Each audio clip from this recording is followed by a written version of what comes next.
ang pagragasa ng kahirapan.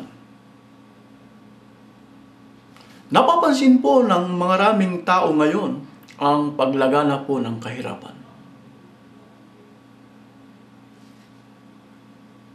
Kailan lang nagkaroon po ng worldwide rally para labanan ng kahirapan. Ano-ano ang mga kadahilanan? Bakit lumalagana pang kahirapan? Kinakailangan pong pansinin po natin. At kung ano ang dapat gawin para ma-resolve ang kasong yan o problemang yan. Noon po kasi, si Jonas, isa sa mga lingkod ng Diyos, gustong tumakas. Nagawa niyang sumakay sa isang sasakyang pangdagat para lumayo dun sa ipinag-uutos ng Diyos. Subalit may dumating na hunos. Nabigla ang mga tripulante. Inalam ngayon kung anong dahilan bakit nagkaroon ng hunos. Napag-alaman nila na si Jonas ang dahilan. Kaya siya o si Jonas nagpatapon sa dagat. Nilunok ng malaking isda. Ganyan din po sana tayo. Hindi po natin binabaliwala ang mga nakikita natin, lalo na yung paglaganap ng kahirapan. Kumbaga, magiging concern tayo. Batay po sa banal na kasulatan, ano-ano ang mga kadahilanan? Ang una ko pong babasahin sa inyo. Aklat po ng Mateo, Kapitulo 24, 6 hanggang 8. At makakarinig kayo ng mga digmaan at ng mga bali-balita ng mga digmaan. Mag-ingat kayo na huwag kayong mangamba, sapagkat kinakailangan mangyari ito, subalit hindi pa ito ang wakas. Sapagkat maglalaban ang bansa sa bansa, at ang kaharian laban sa kaharian, magkakaroon ng tanggutom, at mga lindol sa iba't ibang dako.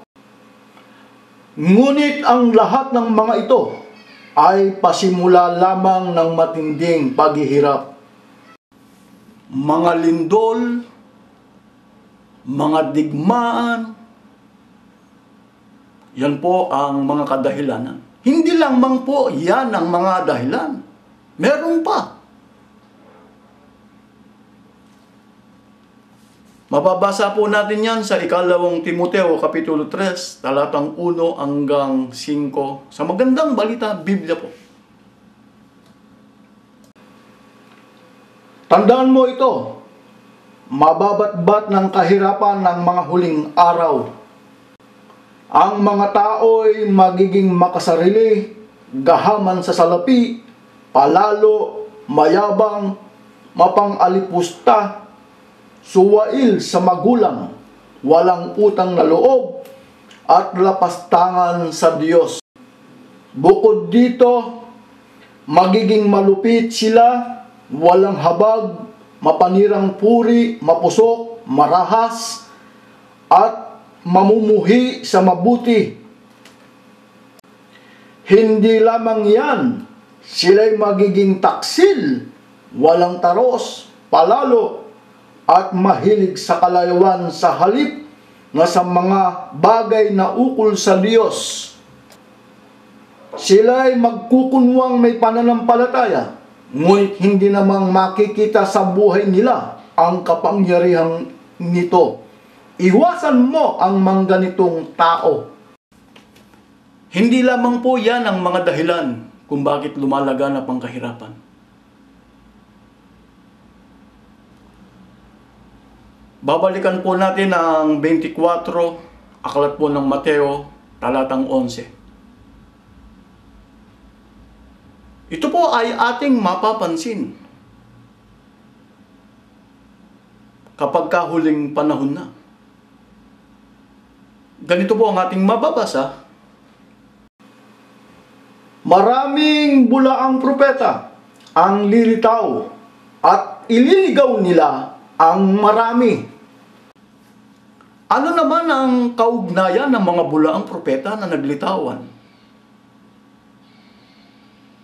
sa kahirapan. Ang babasahin ko po sa inyo, 2 Pedro, Kapitulo 2, talatang 3, sa magandang balita, Biblia na po. Sa kanilang kasakiman, lilinglangin nila kayo ng matatamis na pangungusap upang makuha ang inyong kayamanan. Matagal nang handahang hatol sa kanila at ang pupuksa sa kanila ay hindi natutulog. Ang layunin po ng mga bulaang propeta, kukunin ang inyong kayamanan. Sa pagkuha po nila ng kayamanan ninyo, nagiging mayaman po sila. Kaya tingnan po ninyo ang inyong reliyon. Yung punong binabantayan o yung may-ari ng reliyon, yumayaman. Yung kaanib niya, yung miyembro niya, tingnan niyo yung kalagayan nila. Naghihirap sila dahil nawawalan po sila ng kayamanan dahil kinukuha po ng punong binabantayan ninyo. Kaya ang nagiging mapalad po sa inyong reliyon, yung binibigyan at hindi po yung nagbibigay. Kasi po, yung punong binabantayan nyo, umaasa sa tao. Yung taong nagbibigay sa kanya, pinapaasa sa Diyos. Kaya, umaasa sa tao, sa bigay ng tao. Yung taong nagbibigay sa kanya, pinapaasa sa Diyos. Kaya yung ibinigay nyo sa punong binabantayan nyo, wala nang balik. Halimbawa, kay Manalo, 4 na beses sa loob ng 1 linggo ang turo niya.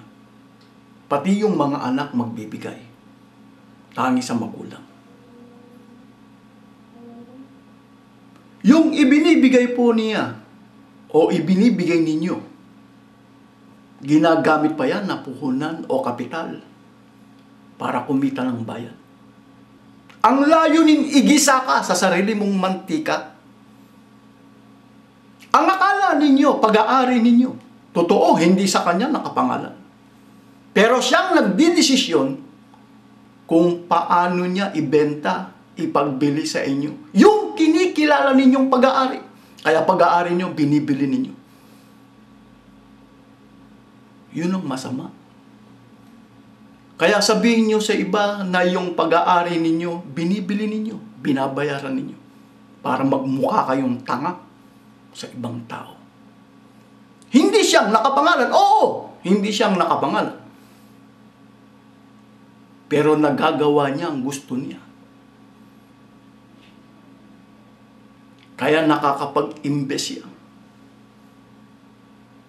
Kapitalista, investor. Hindi po yung reliyon, ginagamit lang yung reliyon. Kaya tingnan niyo yung kalagayan ng mga kakanib niya. Hindi sila pwedeng magpagamot ng libre sa hospital. Hindi sila pwedeng mag-aral ng libre sa hospital, sa eskwelahan. Bakit? Hindi nila pag-aari yun eh. Nasasabi lang nila pag-aari. Oy, pag-aari ng aming reliyon yan. Sinong nagtatamasa ng kayamanan na yan? Kayo ba? Hindi. Kaya naghihirap yung mga tao na miyembro nila, katulad ni Manalo. Yung miyembro niya, naghihirap. Siya yumayaman. Utos ba ng Diyos na magpagawa ka ng Philippine Arena? Sa ibang reliyon, tinatanong nila, utos ba na humingi ng tulong o pera sa mga politiko? Na itatanong nila. Ikaw, tinatanong kita, utos ba ng Diyos na magpagawa ka ng Philippine Arena? Ang layunin, kumita. Ang totoo niyan, si Manalo, hindi lamang sa kanyang mga miyembro siya kikita o magkakamal ng salapi. sa pamagitan pa ng iba't ibang reliyon katulad ng Katoliko Protestante. Kaya ang mga itinatayo niya ay non-sectarian. Pero yung mga miyembro niya, bawal mag-aral sa mga pag-aari ng ibang reliyon. Pero yung ibang reliyon, pwedeng mag-aral sa kanyang pag-aari. Pwedeng magpagamot sa kanyang pag-aari. Kaya yumayaman siya. Kaya hindi na po imposible na makakapag-imbes siya. Pero ang tinitingnan natin yung kalagayan ng mga kaanib. Kung anong nagiging buhay nila. Kung anong klaseng pamumuhay nila. Kaya yung binibigyan na kamansyon, yung nagbibigay na ka-squatter. Kaya isa sa mga dahilan kung bakit dumalaganap ang kahirapan. Dahil nagiging sakim ka